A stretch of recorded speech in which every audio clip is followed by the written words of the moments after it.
It's not Thursday, it is Wednesday, but because we missed her last week, Nazareen Ebrahim, CEO of Socially Acceptable, joins us now on the line for our weekly tech feature, usually talking about all things artificial intelligence and tech-wise. But thanks very much for joining us again, Nazareen. I hope you're feeling better. It's wonderful to talk to you guys again. Yes, very much so. Thank you very much. How have things changed in the world of artificial intelligence over the last time we spoke? It does seem like it's been a while. It does seem like it's been a while with Google opening an AI lab in Africa. I think it's Rwanda or Kenya. I just need to double check, but I've been doing so much of reading and research that it almost boggles your mind. There's something going on daily in the world of AI. How it's applied in the workplace, to which company is running the race to try and be at the forefront. But I think today we're looking at how it will impact the future of work. I know that's what exactly. You want to talk about. To date, we are discussing, the skills for the future of work and what does it mean for South Africa. We're seeing a whole lot more automation happening, a lot more products being assembled not using human hands or human senses. You can now even go to a McDonald's in South Africa. I know I've tried it overseas before, but you can now go to a McDonald's and you can order your meal via computer, and not a single hand would have been needed, human hand would have been needed to touch a computer or a till register in completing your order. But when we're talking about the future of work, we're talking about more than just robots taking your order at McDonald's. That's right. And I like that we're having this conversation, because the future of work right now in this context has been increasingly aligned with two words, which is robotics and AI. And that conversation around the future of work is just driven by those two concepts or items. And this is how people are understanding it across the board. Professional workers, semi-skilled workers, low-skilled workers. But the future of work, if it's nice to stand back and think about it in the form of two forces, being affected or shaped by two forces. One being the growing adoption of AI, of course, which we have talked about in the workplace. And the second is the expansion of the workforce.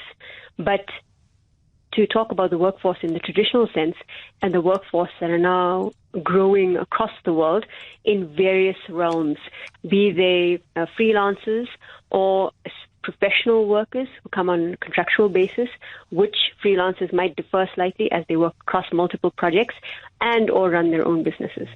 So this is an interesting thing to think about as we, as workers, evolve into the future of work. Whenever we hear a politician or a government official in particular, you hear of this concept called the fourth industrial revolution, and whether we are preparing particularly our young people to enter a marketplace or a workplace where their their skills or their labor skills will not necessarily be needed, and that we need to go into a new direction, whether it be coding, whether it be finding other ways of gainfully employing people. But what does that actually mean, preparing learners, preparing young people for that fourth industrial revolution? That's a great question to ask. And I know that you've already covered this on the show. The appointment of the Commission on the Fourth Industrial Revolution, which President Cyril Ramaphosa announced earlier this year in February. The commission was then revealed, the list of people on that commission, of which I think about 30 people. The deputy chair is Prof. Shilitsi Marwala, who's the vice chair at University of Johannesburg, and also quite involved in the development and research of artificial intelligence. And this commission is meant now to apply their minds in understanding policies and frameworks that will assist South Africans and the country in positioning themselves at the forefront of moving forward in 4IR in terms of both the workforce as well as economic development. But haven't we my only issue there, and I know what you're coming to, Lester, which is also what I'm thinking about, is our national curriculum statement, which is, we can look at it like a policy framework for learning and teaching in South Africa. It talks about ensuring that kids acquire and apply knowledge and skills in ways that are meaningful to their own lives. But is that something that can be practically applied? I think that's what we can talk about. Look, I'm hearing the arguments of two camps. Yes, kids as young as grade 2 need to learn what coding is and how to code.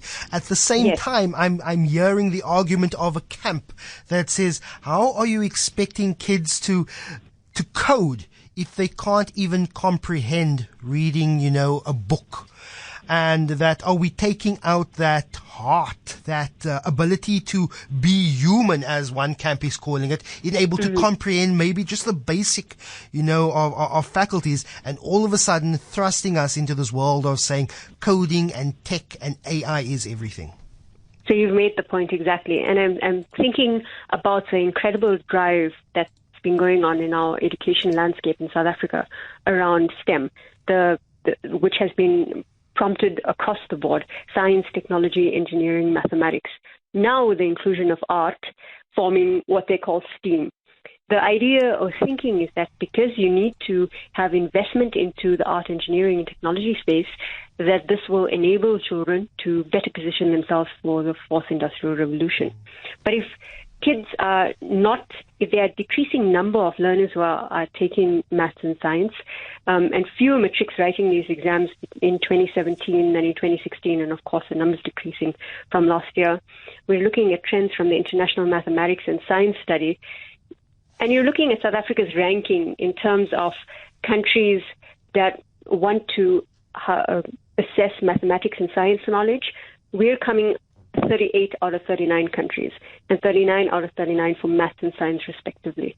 This doesn't seem to me like we've actively thought about how we're positioning children, their interest and their aptitude for these subjects, including the resources and the skilled workers that we have in the education sector, to align ourselves and to prepare ourselves for the fourth industrial revolution. So for me, this is a very hard place to be saying it.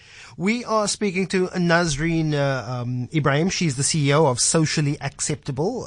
She is here with us with our fortnightly tech feature, where we usually talk all things tech and artificial intelligence. Artificial intelligence, that sounds quite about right, Nazareen. Absolutely. And we're talking about the future of work and what does it mean for South Africans. And a point that I wanted to raise earlier, Nazareen, is that things of like the fourth industrial revolution aren't new. Automation isn't new. For decades already, we've been having robots on production lines, particularly at car manufacturing facilities who've been putting together cars, and it's just taken some human hands to do some last screwing of bolts and nuts and things like that. And we have adapted before, so it's nothing of we shouldn't necessarily be fearful of a fourth industrial revolution. It's not like as if a robot is coming to steal my job. So not at all. If you think about the traditional way, when if you go back, let's go back some revolutions, when you thought about the demand for production, and at the time when artisans were at the heart of producing products, they would control the entire chain. So if I went to a blacksmith, I would ask him to please design a sword for me if I was any kind of swordswoman, and he would do the sketch. I would choose my particular logo or the family crest to be put onto the handle. He would then create this particular sword for me, and it would be delivered to me. So remember, that whole chain is now controlled by one person. Then comes the Industrial Revolution, where the paths were broken up. So many more people were allowed jobs, but there is the concept of the middleman. And so somehow the evolution of the workplace is now taking a different turn, where you have maybe shorter work weeks in some areas of the world. I know that New Zealand and parts of the US have successfully and unsuccessfully applied the 4-day work week, where South Africa, and there are studies to show from the International Labour Organization that it won't necessarily work here, depending on two things. One is the way South Africans take leave, or they're not really good at taking their leave because not many people might take leave. We tend to work 40 to 48-hour work weeks, whereas the rest of the world, sometimes some areas can have a certain success around work weeks. And this being impacted by things like freelancer websites, and numerous of them, Fiverr, Upwork, as well as people deciding that they don't need to work in an office anymore. So the concept of the workspace itself has also been redefined. And this is what I think that then more and more, as we understand the future of work, it's not just the skills that we need, but also the mindset of we move away from the traditional way where a boss wanted you to sit in the office from 9 to 5 and had to see you there physically. Even if you might not be doing anything, you might be reading an article, but it looks like you're typing up a report. But still, you were sitting in the office, which meant productivity. And that's a very interesting conversation to have. How do we change that mindset? I'm sure, Lester, you also know people who would prefer to see their workers sitting in an office rather than working remotely and being more productive. Well, I am quite happy that I work during the day from home and only in the evening come into a little. If I could, 100%. ask my boss to invest in a fiber line at home, and I could do a little show from maybe my little study at home, maybe I can swing it by them. But Nazareen, next time I hope you're going to be in Cape Town soon, so next time we can have you in studio for a chat that is a little bit longer. Nazareen Ebrahim, she is the CEO of Socially Acceptable, bringing us our fortnightly tech feature here on Tonight with Lester. You're with Cape Talk.